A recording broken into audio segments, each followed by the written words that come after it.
우리가 다른 사람과 대화하기 어렵다고 생각하는 이유 중에 하나가 뭡니까? 우리가 다른 사람하고 소통이 안 된다라고 느낄 때가 있죠. 그건 똑같은 단어를 쓰는데, 똑같이 한국말을 쓰는데, 이 단어에 포함된 의미가 서로가 이해하고 있는 것이 다를 때, 혹은 그 단어를 씀으로써, 그 말을 씀으로써 그 안에 내포된 그 사람의 욕망이 다르기 때문에 그럴 것이다 라고 생각합니다. 같은 말로 이야기를 하는데 이야기가 턱턱 막힐 때가 있죠. 그렇죠? 똑같이 한국말 쓰는데 이 사람이랑 내가 같은 말을 쓰는 게 맞나 싶을 정도로 답답함을 느낄 때가 있습니다. 그러니까 이제 단어만 같다고, 우리가 똑같은 언어만 쓴다고 소통이 되는 게 아니죠. 그 의도가 맞아야지 대화가 진행이 가능합니다. 똑같이 한국말 쓰고 똑같이 같은 단어를 써도 서로 의도한 것이 다르면 소통하기가 어렵습니다. 특히나 이제 선생님 입장에서 제일 가르치기 힘든 제자가 어떤 제자입니까? 사실 이거 음악 하시는 분들은 굉장히 공감하실 것인데 어디서 애매하게 배워온 학생이 제일 가르치기가 어렵습니다. 스스로 좀 노래 좀 한다고, 동네에서 노래 좀 한다고 하는 사람들 가르치기 정말 어렵다고 합니다. 왜냐하면 벌써 그 사람의 습관이 들었거든요. 이거 전문 용어로 푸세라고 합니다. 말하는데, 노래하는데, 연주하는데 푸세가 이미 들어버린 거예요. 잘못된 습관이 박혀버린 거예요. 그거 고치기 정말 어렵습니다. 목사로서 저를 제일 난감하게 하는 사람들도요, 교회를 안 다녔던 사람이 아니에요. 아무 지식도 없는 분들 오히려 제가 전하면 그 의도 그대로 알아들으십니다. 근데 제일 가르치기 어려운 사람들이 어떤 사람들이냐면 신앙생활을 애매하게 하시는 분들이에요. 뭔가 알고 있는 것 같은데 정확하게 알고 있잖아요. 그리고 그 애매하게 알고 있는 것들이 자기의 경험과 결합되어 가지고 자기만의 신앙을 이미 형성해 버렸어요. 이런 분들 가르치기 정말 어렵습니다. 제가 최근에 이 신천지 학생들이 이제 저에게 접근을 해서 몇 번 대화를 하지 않습니까? 요즘도 가끔 전화 옵니다. 목사님 궁금한 게 있습니다. 이러면서 자기 이야기를 하려고 전화를 하는 거죠. 근데 그 친구들한테 이야기하기가 쉽지가 않아요. 어떤 게 제일 어렵냐면 똑같은 성경 쓰잖아요. 똑같은 단어 쓴단 말이에요. 똑같은 성령이라는 단어를 쓰고 똑같은 하나님이라는 단어를 쓰는데 그 안에 담겨있는 이야기가 다른 거예요. 그들은 그들 나름대로의 논리를 구축해서 자기들만의 이해를 새롭게 만들어버린 거예요. 그러니까 똑같이 이 성경 텍스트를 가지고서 설명을 하는데도 어디에서부터 이 이야기를 풀어야 될지 모르겠어요. 어디서부터 이 꼬인 걸 풀어줘야지 제대로 설명을 해줄 수 있을까 싶을 정도로 이 뭔가 자기들만의 이 생각이 가득 차 있는 거예요. 벽에다가 대고 말하는 그런 느낌이더라고요. 사실 이런 경우에는요, 스스로가 이 알을 깨고 나오는 어떤 결정적인 사건이 있지 않고서는 사실 함께 대화를 이어나가기가 쉽지가 않죠. 이게 제가 뭔가를 할 수 있는 수준을 이미 넘어선 거예요. 하나님께서 일하셔야 되는 그런 상황인 것입니다. 그래서 이제 어떤 결정적인 계기나 사건 없이 어떤 개인의 잘못된 전제를 깨기가 참 어렵습니다. 사실 그 말이 들리기 전까지는, 들리려면은 이 자기 생각이 너무 꽉 차서 어떤 선생이 가르치는 것이, 이야기하는 것이 들리지 않는 것이죠. 그래서 우리가 이제 신앙생활을 할 때도 그렇습니다. 내가 이 신앙생활을 건전하게 하고 있는가? 내가 이 하나님의 말씀 가운데 올바로 살아가고 있는가 하는 것을 확인하기 위한 그 중요한 척도 중에 하나가 수용성이라고 할 수 있을 것입니다.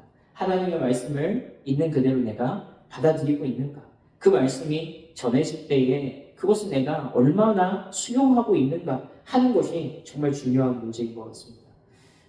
하나님의 말씀이 들려질 때 그것을 들을 수 있는 귀가 열려있는 상태, 그런 상태가 되어야 되는 것이죠. 그래서 하나님께서 어떻게 하십니까? 우리가 지난 시간 함께 말씀을 나눴던 것처럼 우리가 도무지 하나님의 말씀을 듣지 않을 때, 여전히 나의 생각, 나의 아집, 나의 고집으로 살아가고 있을 때 우리를 어디로 몰고 가세요? 십자가까지 몰고 가셔야만 하는 거예요.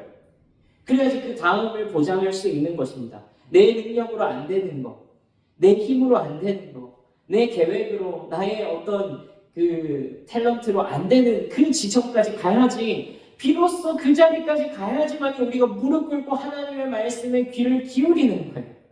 어쩔 수 없는 거예요. 일반 세상에서도 마찬가지고 신앙생활할 때도 마찬가지고요.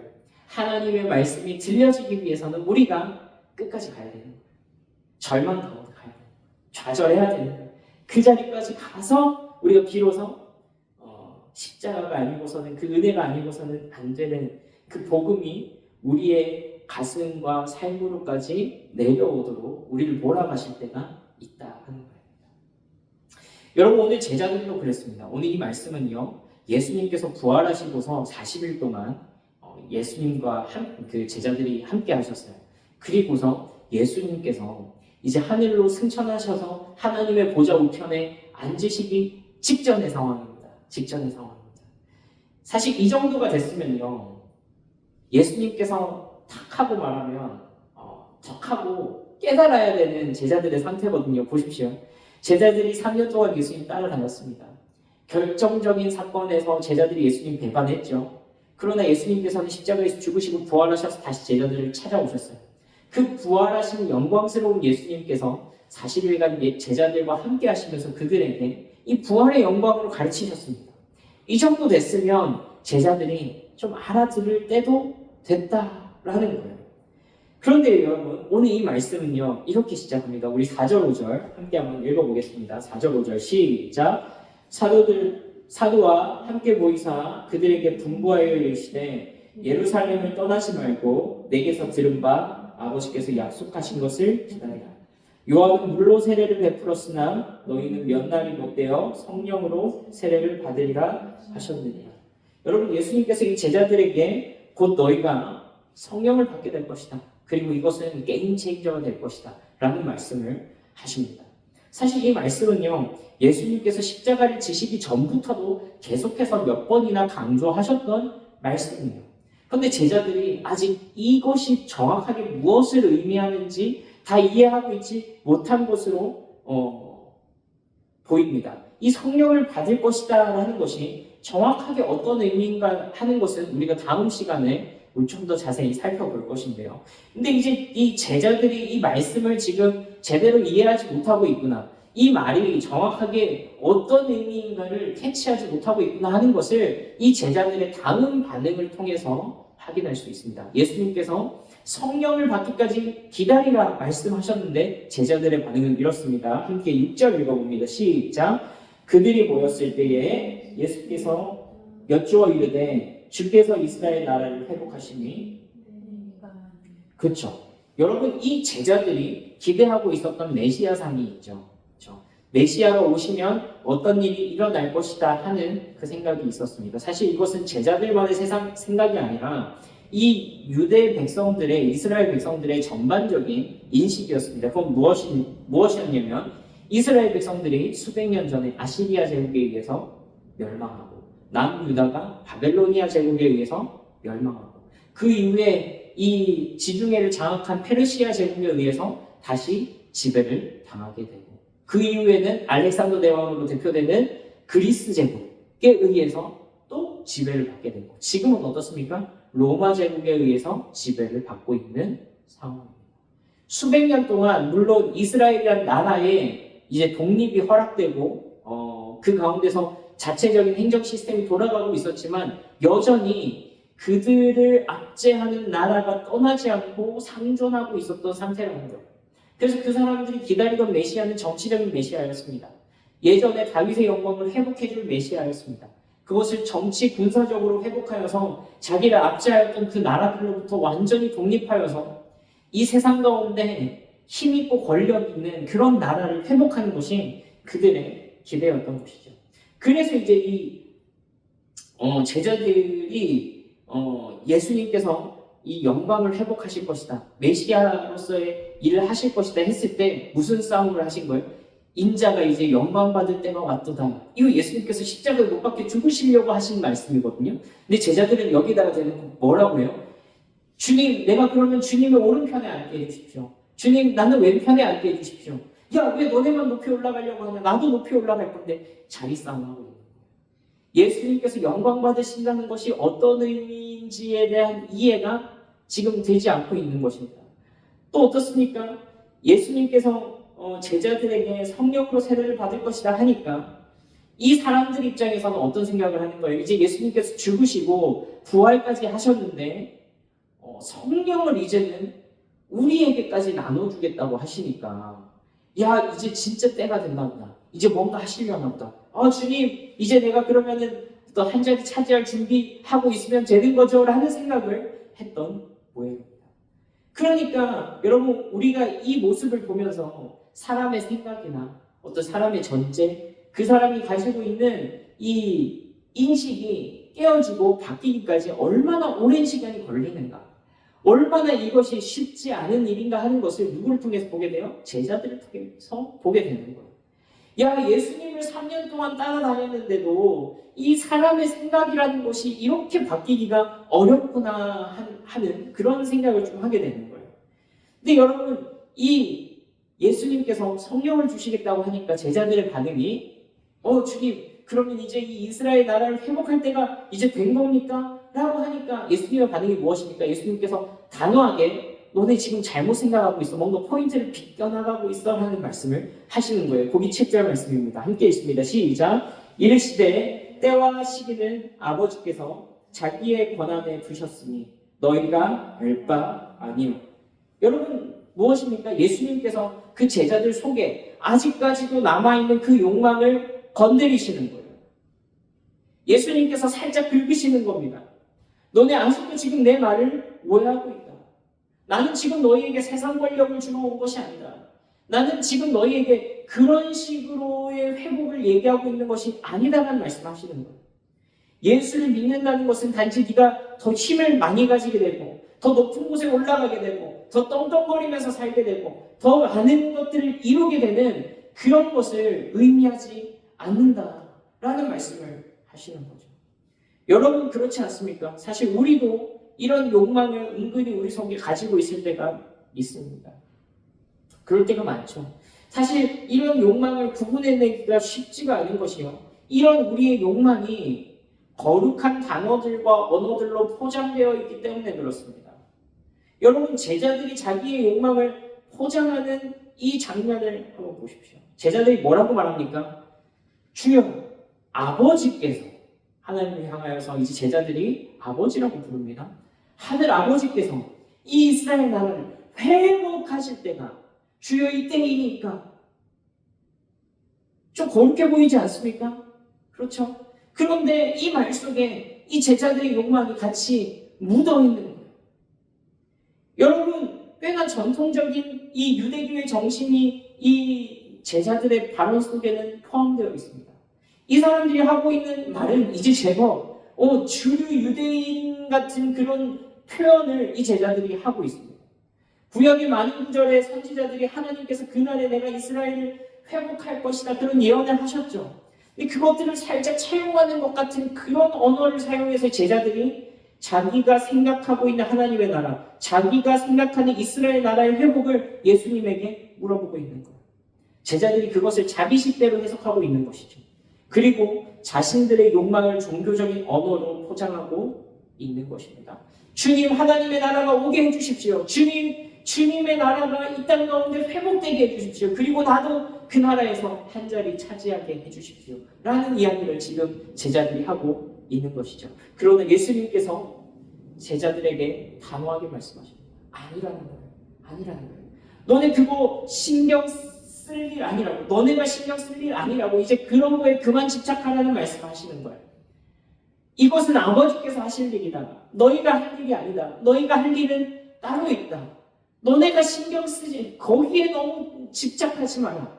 거기에 매몰되어 있지 마라. 이제는 거기서 빠져나올 때도 되지 않았냐라는 말씀을 예수님께서 하시는 거예요. 여러분 사실 이 하나님께서 하실 일, 이스라엘 나라를 회복하실 그 하나님 나라를 회복하신다는 게 어떤 의미인가 하는 것을 설명하려면 또 한참이 걸릴 것입니다. 이스라엘 나라를 회복한다 이 말은요 단지 이스라엘 지역적인 이 이스라엘을 회복하겠다는 말씀은 아니거든요. 그래서 사실 이 제자들처럼 이 이스라엘 나라에 대한 회복을 오해한 사람들이 그 유대인들이 어떻게 합니까? 팔레스타인 사람들을 굉장히 못 살게 보이죠. 그 사람들을 굉장히 고통스럽게 하고 있죠. 왜 그렇습니까? 이 말씀을 오해하고 있기 때문에 그래요. 그것을 자기의 욕망에 투영해서 자기식대로 이스라엘의 회복을 이해하고 있기 때문에 그래요. 아무튼 오늘 이 이야기를 할 건 아니고요. 예수님께서 하시는 말씀은 무엇입니까? 너희에게 필요한 권능, 너희에게 필요한 영광, 너희에게 필요한 능력은 그런 게 아니라 지금 너희가 이해하고 있는 식대로의 그런 권능을 얻게 되는 것을 이야기하는 게 아니라는 거예요. 여러분 오늘 그 말씀이 바로 오늘 이 사도행전을 여는 핵심적인 말씀입니다. 우리가 사도행전 하면 딱 떠올리는 그 말씀입니다. 사도행전 1장 8절 말씀 우리가 한 목소리로 함께 한번 읽어보겠습니다. 시작. 오직 성령이 너희에게 임하시면 너희가 권능을 받고 예루살렘과 온 유대와 사마리아와 땅끝까지 이르러 내 증인이 되리라 하시니라. 여러분 우리가 흔히 이 말씀을 들을 때요 은근히 우리 마음 가운데 드는 마음이 있습니다. 어떤 생각이 듭니까? 나도 권능 받고 싶다. 주님 나도 권능을 받고 싶습니다. 주님 나도 능력 받고 싶습니다. 라는 마음이 들게 됩니다. 근데 여러분 어린 시절에 우리가 이제 부흥사들이 이런 설교하는 거 들은 적 있죠, 그렇죠? 여러분 성령 충만하면 권능을 받습니다. 이 권능이 무엇이냐? 헬라어로 디나미스입니다. 이 디나미스는 다이너마이트의 어원이에요. 여러분 다이너마이트처럼 폭발하는 그런 하나님의 능력을 받고 싶습니까? 성령 충만하십시오. 하나님께서 성령 주시면 여러분들 능력 받고 세상을 이길 힘을 얻습니다. 아멘. 여러분 그때 우리가 이 권능을 받는 것을 이야기를 들으면서 어떤 상상을 하게 돼요? 굉장히 강력한 설교적인데 여러분 우리가 이 말을 들을 때 우리가 이 권능이라는 말과 우리 욕망을 교묘하게 결합시켜 버리는 거예요. 권능 받고 싶다. 권능 받아서 내가 뭔가 보여주고 싶다. 멋지게 아주 폼나게 세상 가운데서 주님의 권능으로 딱 상황 종료시켜버리고 싶다. 그런 마음이 들지 않습니까? 여러분 사실 이 말씀을 듣고서 너희가 권능을 받고라는 이 말씀을 듣고서 우리 마음 가운데 이렇게 애매하게 혼재되어 있는 우리의 욕망과 너희가 권능을 받을 것이라는 이 말이 교묘하게 결합되어서 내 식대로 이 말씀을 해석하기 시작한다면 제자들이 주여 예루살렘 이스라엘 나라를 회복할 때가 이때니까 라고 질문했던 이 제자들의 인식과 우리의 모습이 별반 다르지 않을 것이라는 말입니다. 여러분 왜 예수님은 지금 권능에 대해서 말씀하실까요? 방금 십자가를 지나온 제자들 이 40일 동안 부활하신 예수님을 대면하여 놓고서도 하나님을 따라 살아간다는 게 무엇인지 예수님을 따라 살아간다는 게 무엇인지 그 개념이 아직도 헷갈리고 있는 이 제자들에게 왜 권능에 대해서 말씀하셨을까요? 네, 너무나도 당연하게도 이 제자들은 아직까지도 너무 연약한 모습이었기 때문에 그렇습니다.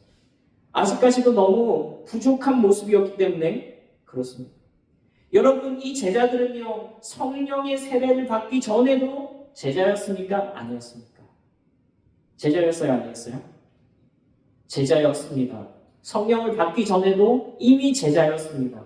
예수님께서 그들을 부르셨고 그들이 제자답기 이전에 그들을 먼저 제자라고 부르셨습니다. 그러나 여러분이 제자들이 진짜 제자다운 모습을 하고 있었느냐 하면은 아니었다는 것이죠.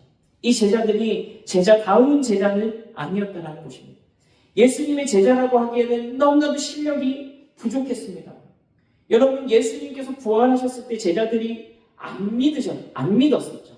예수님께서 부활하셨다는 소식을 그날 아침에 여자들이 전하니까 아니다, 그럴 리 없다 라고 의심했던 것이 제자였습니다. 이 이야기의 활용점정을 치는 게 누구였습니까? 바로 도마였죠. 도마는 이렇게까지 말했습니다. 내가 그 옆구리에 손가락을 넣어보기 전까지는 나는 믿을 수가 없다. 나한테 뜬구름 잡는 소리, 꿈 같은 이야기 하지 마라. 나는 그거 눈으로 보고 만지고 하기 전까지는 믿지 않겠다. 지적으로 무능했습니다. 하나님 예수 그리스도에 대한 믿음, 그분에 대한 신뢰, 그 지적인 인식이 모자랐어요. 그분이 어떤 분인지에 대한 인식이 믿음으로 연결되지 않았습니다. 지적으로 실패했습니다. 여러분 또 어땠습니까? 의지적으로도 실패했죠. 베드로가 혹은 베드로를 포함한 모든 제자들이 다 예수님을 떠나버렸잖아요. 고난이 찾아오니까, 두려움이 찾아오니까 예수님 곁에 남아있는 사람들 아무도 없었습니다. 그 활용점정을 베드로가 찍은 것이죠. 그렇죠? 예수님을 3번 모른다고 부인했죠. 여러분, 누가 베드로에게 칼을 갖다 대지 않았습니다. 누가 베드로에게 너 죽인다라고 말하지 않았습니다. 야, 너도 예수와 함께 있었던 그자 같은데? 라고밖에 안 했습니다. 그것도 여종이 그 성경의 표현에 따르면 굉장히 어린 여자 아이일 것으로 추정됩니다. 근데 그가 베드로에게 당신도 예수님과 함께 있었던 자 아닙니까? 라는 그 말만 했을 뿐인데 저주하고 거절했던 것이 베드로였죠. 의지적으로 예수님을 따라갈 능력이 없었던 거예요. 망가져버린 거죠. 지적으로도 실패했고 의지적으로도 실패했습니다. 그러니까 찾아오는 것이 무엇입니까? 감정적인 무너짐입니다. 내가 지적으로도 예수님을 신뢰하지 못했고 내가 의지적으로도 그분을 따라가지 못했으니까 감정적으로 무너지는 거예요. 아, 나는 틀렸어. 나는 아니야. 나는 망했어. 이 자기의 실력 없음이 드러나고 나니까 부활하신 예수님을 만난 제자들이 결국에는 뭐라고 표현해요? 물고기는 잡으러 가자. 이 감정적으로 의지적으로 완전히 번아웃을 경험하게 되죠. 아, 그냥 예수님 이제 못 따라가겠다. 그러니까 이 인간 존재의 모든 영역에서 실력 없음을 경험했잖아요. 내 실력으로, 내 능력으로는 제자다운 제자로 살아가기 어렵겠구나 하는 것을 직면했다라는 것입니다. 우리가 지난 시간에 함께 살펴본 말씀이 이거 아닙니까? 그래서 우리가 끊임없이 십자가로 나아가야 된다고요. 그렇죠? 원래 복음의 이 원리, 정말로 내 실력 없음, 내가 이것밖에 안 되면 절망하고 그분께 의지해야 한다는 것, 그 십자가로 나아가야 된다는 것, 그것을 우리가 지난 시간에 함께 나눴습니다. 여러분, 그래서 오늘 이 예수님께서 성령의 충만을 말씀하시면서 권능에 대해서 이야기하십니다. 그런 실력 없는 제자들이기 때문에 성령의 충만과 성령의 임하심과 그들에게 권능에 관해서 함께 이야기하고 있는 거예요. 여러분, 우리가 이 예수님께서 권능을 주시겠다는 이 말씀을 듣고서 우리 역시도 그 권능이라는 단어에 나의 욕망과 나의 추구를 이 섞어버리고 있는 우리의 모습을 발견하고 있다면요, 사실은 어쩌면 그것을 발견할 수 있다는 것만으로 너무나도 복된 거예요. 왜냐하면 바로 그런 우리에게 주시는 말씀이기 때문에 그렇습니다. 그렇게 혼란스러워하고 있던 그 제자들에게 예수님께서 이 말씀을 주셨던 것처럼 오늘 우리 혼란스러워하고 있는 우리에게도 이 말씀을 주시는 거예요. 여러분, 오늘 제가 이 권능이라는 단어를요, 오늘 이 설교의 맥락 속에서 여러분들에게 적절하게 해석해서 이런 단어로 좀 소개해드리고 싶은데요. 바로 실력이라는 단어입니다. 실력. 권능이라는 단어를 여러분들에게 실력이라는 단어로 한번 표현하여서 설명드리고 싶습니다. 여러분, 제자들은요, 예수님을 사랑했습니다. 예수님을 따라가겠다는 그 말, 그 순간만큼은 진심이었습니다. 그렇죠? 정말로 그분의 제자로 살아가고 싶었습니다. 그런데 실력이 없어요. 그럴 실력이 없는 거예요. 지적으로도 하나님을 믿지 못하고 의지적으로도 그 말씀에 제대로 순종하지 못하고 조금만 위협과 유혹이 오면 너무 쉽게 무너져 버리는 거예요. 그리고 결국에는 그러다 보면 감정적으로 무너져가지고 우리가 어떤 생각하게 됩니까? 나 예수님이 아닌 것 같아. 예수님이 나 버리신 것 같아. 믿음이 안 생겨. 나 망한 것 같아. 난 마귀 새끼인 것 같아. 이런 감정적인 무너짐까지도 우리가 경험하게 되잖아요. 내가 무슨 교회 다니려고 그러냐, 내가 무슨 목사라고 그러냐, 내가 무슨 집사라고 그러냐, 이런 생각하면서 누가 망가뜨리지 않았는데 스스로 자멸의 길을 걸어가고 있다고요. 그러다가 절망하고 그러면은 또 교회 안 나오기 시작하고 또 그 시간이 길어지면 나는 하나님 버리셨어 이런 소리 나오고 있고, 진짜 저는 이런 사람들 많이 만나고 많이 보게 됩니다. 여러분, 이거 무한루프 아닙니까? 그렇죠? 우리에게는 실력이 없다는 거예요. 여러분, 오늘 예수님께서 성령의 세례를 말씀하시는데 여전히 자신들의 이해 안에서 주님 드디어 때가 왔습니까? 이제 한 자리 준비하면 되겠습니까? 라는 이 질문을 하는 실력 없는 제자들에게 오늘 예수님께서 책망하지 않으시고 이 말씀을 하시는 것입니다. 오직 너희에게 성령이 임하시면 너희가 권능을 받을 것이다. 하나님께서 너희에게 그런 실력을 주실 것이다. 어떤 실력입니까? 어떤 실력입니까? 바로 예루살렘과 온 유대와 사마리아와 땅 끝까지 이르러 나의 증인이 되는 실력입니다. 주님 아시잖아요, 주님. 우리 딱 40일 전에 예수님 배반하고 다 떠났잖아요. 부활하신 예수님 나타나셨는데도 그거 못 믿었잖아요. 제자답게 살지 못했잖아요. 부끄럽고 수치스러운 인생을 살았잖아요. 유혹이 오면 유혹이 오는 대로 무너졌고, 분노가 치밀면 분노가 치미는 대로 내 감정을 내버려뒀고, 성질 나는 대로 성질 부렸고, 예수님의 제자라고 하기에는 너무나도 하찮은 삶을 살았지 않습니까? 그런데 내가 무슨 증인이 됩니까? 그래서 예수님께서 그 말씀하시는 거예요. 내가 언제 네 실력으로 하라고 했냐? 내가 너 실력 없는 거 다 알지 않느냐? 그래서 내가 너에게 말하지 않느냐? 성령의 충만을 받으라고, 성령의 세례를 받으라고 말하는 건 아니냐? 내가 너 실력 없는 거 알고 있다. 내가 너 실패한 거 알고 있다. 그래서 성령님께서 오셔서 너에게 실력을 주실 것이다. 너에게 권능을 주실 것이다. 무슨 권능이냐는 말이에요. 무슨 권능이냐는 말이에요. 우리가 진짜 생각했던, 우리가 무의식 중에 생각했던 이 권능하면 내가 떵떵거리고 힘을 떨치고 뭔가 능력을 떨치는 그 권능을 상상하지 않았느냐는 말이에요. 그런 권능이 아니라고요. 무슨 권능이냐면 바로 예수의 증인으로 비로소 살아갈 수 있는 권능입니다. 조그만 유혹이 와도 넘어지는 네가 성령의 충만으로 그것을 이길 실력을 주실 거다. 네 능력이 아니라 성령께의 능력, 성령의 권능. 조그만 핍박이 와도 견디지 못하고 포기해버리던 네가 담대하게 그 순간을 버텨낼 실력을 주실 것이다. 어떻게 해요? 네 능력이 아니라 성령의 권능. 절대로 손해 못 보던 네가 손해볼 용기를 주실 것이고, 절대로 남에게 못 지고 살던 네가 질 수 있는 용기를 주실 것이다. 더 높은 곳에 올라가고 싶어서 혈안이 되어있던 네가 낮아져서 섬길 수 있는 그런 용기를 주실 것이다.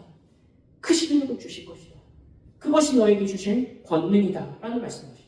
당장의 대단한 결과가 없을지라도 그것이 옳은 길이라면 순종하고 묵묵히 자기 십자가를 지고 걸어갈 수 있는 끈기를 주실 것이다. 그렇게 말씀하십니다. 여러분, 이것이 성령님께서 주시는 권능이라고요. 다이너마이트 같은 권능이라고요. 권세를 떨치는 권능이라고, 하나님의 영광스러운 폭발적인 능력이라고. 이것이 성령 하나님께서 우리에게 주시는 권능입니다. 세상이 흉내내지 못할 권능입니다. 이것이 성령 하나님께서 너희가 권능을 받고 라고 말씀하신 그 말씀의 의미입니다. 여러분, 그래서 이 십자가 앞에까지 간 사람만이 이 권능을 받을 수 있는 거예요. 그래서 이 십자가 앞에까지 간 사람만이 성령의 충만을 힘입을 수 있는 거예요. 내 능력, 내 힘, 내 노력으로 뭔가 할 수 있을 것이라고 생각했는데 그 모든 것들이 다 무너지고 십자가 아니면 아무것도 할 수 없습니다라고 고백하는 그 사람에게 부어주시는 권능이 성령의 충만이라고. 또 똑같은 방식으로 내 능력, 내 욕망, 내 추구를 채워주는 형태로의 그런 방식으로의 권능이 아니라 진짜 실력, 진짜 예수를 따라갈 수 있는 실력, 진짜 복음이 내 삶의 원리가 될 수 있는 그 실력, 내 삶을 통해서 예수가 증거되어지는, 내 삶이 예수의 증인이 되어지는, 진짜로 예수의 삶을 살아내는 그 실력을 우리 가운데 주시는 그 은혜를 말하는 거예요. 여러분, 이 말씀을 하시고서 예수님께서 승천하십니다. 하나님 보좌 우편에 앉으십니다. 여러분, 이것은요 제자들에게 몇 가지 의미가 있습니다. 첫 번째로는요, 제자들이 기대했던 이스라엘의 회복은 이제 물 건너 갔다는 거예요. 제자들이 예수님과 3년 반 동안 동행하면서 꿈꿨던 그런 방식의 하나님의 나라의 도래는 이제 물 건너 갔다는 거예요. 만약에 제자들이 이제 예수님이 보여주시는 그 신비한 능력으로 세상 권력을 잡으시고 정말 그들은 새로운 나라의 개국공신이 되고 한 자리씩 차지하고 그것을 꿈꿨다면요, 그 꿈은 이제 예수님의 승천과 함께 완전히 물거품이 되어버린 거예요. 망한 거예요. 예수님 왜 그냥 가세요? 하나님 나라를 회복해 주시는 거 아니었어요? 왜 아무것도 안 하고 그냥 올라가 버리셨어요? 여러분, 두 번째로는요, 이제 이 제자들만 남겨져 버렸다는 거예요. 제자들만 남겨졌다. 더 이상 예수님의 치마폭에서 보호받지 못한다. 예수님만 믿고 따라왔는데 이분이 내가 기대했던 일도 안 해주셨을 뿐만 아니라 더 이상 나와 함께 하시지도 않고 제자들만 남겨놓고 하늘로 올라가 버리셨다. 뻥지는 거예요. 뭐지 이거?